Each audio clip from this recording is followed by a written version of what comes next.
pinatapos kaya hindi pa ako tapos kanina. Tatapusin ko lang. Pabayaan yung tapusin ko, bakit ito may relasyon. Nung una tungkol dun sa RA 6713 na sinasabi niya linabag ni Secretary Abalos, maliwanag naman sa ang pabuya, ang pera, ang salaping maaaring mabigay sa DILG, pinapalabas ni Atty. Torion na ito ay suhol. Hindi ito suhol. Maliwanag sa batas na ito ay magiging suhol kung binigay ito or inulik ito para sa isang pabor. Hindi man nagbibigay ng pabor si Secretary Abalos. Ginagawa lang niya ang kanyang tungkulin, ang aming tungkulin na may patupad ng ating mga batas. Ang pangalawang gusto naming sagutin ay ang pagsabi niya. Ang sinabi niya ng DOJ daw ay nagkamali dahil hindi namin na-actionan agad ang appeal laban kay Pastor Quiboloy. Itong issue na to, unang-una, nasa korte na to. Kumbaga, kung gagamitin natin yung sinabi ni Atty. Torion kanina, sub judice na ito. So, kumbaga, sinasabi niya na si Secretary Abalos linalabag ang sub judice rule, ngayon, ginagawa din niya. At bukod doon, ang korte mismo ang nag-issue ng warrant of arrest laban kay Pastor Quiboloy. So, ibig sabihin, para sa korte, may ebidensya at walang mali ginawang ang DOJ doon sa pagdesisyon sa kaso ni Pastor Quiboloy. Yun lang po, Mr. Chair. If I may, Atty. Torion. Nakikinig po ako. Yes. Yes. Dapat lang makinig ka. Ngayon, number one, ako po ay hindi nag-solicit. Never ako nag-solicit.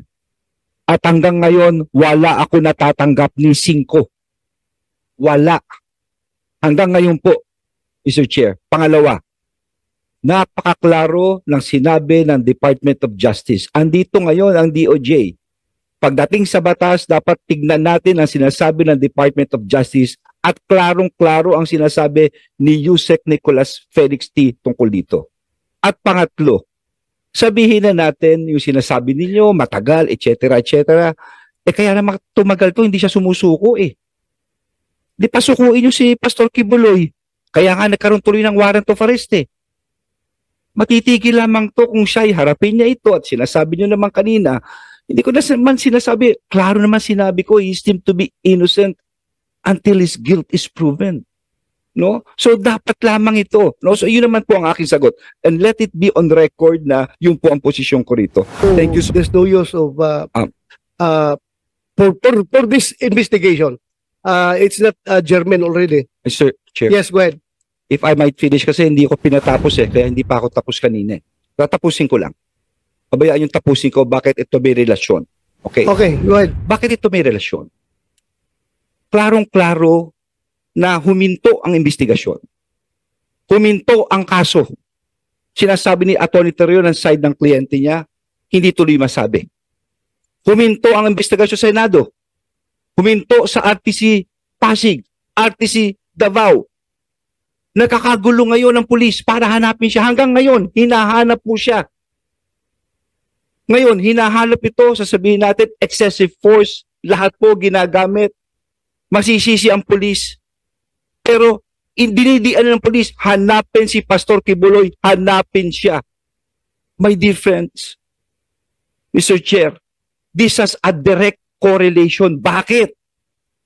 Because ang akusasyon na binasa ko calls for a direct answer. Totoo ba ito, Pastor, o hindi? Kung totoo, sige. Inosente ka. Pero kung ito'y hindi totoo, bilang ama, hindi dapat mangyari kung sino mang anak niya nangyari ito. Hindi dapat mangyari ito maski sa kapatid niya. Yun lang ho, hustisya lang. Dapat malaman natin ang totoo dito.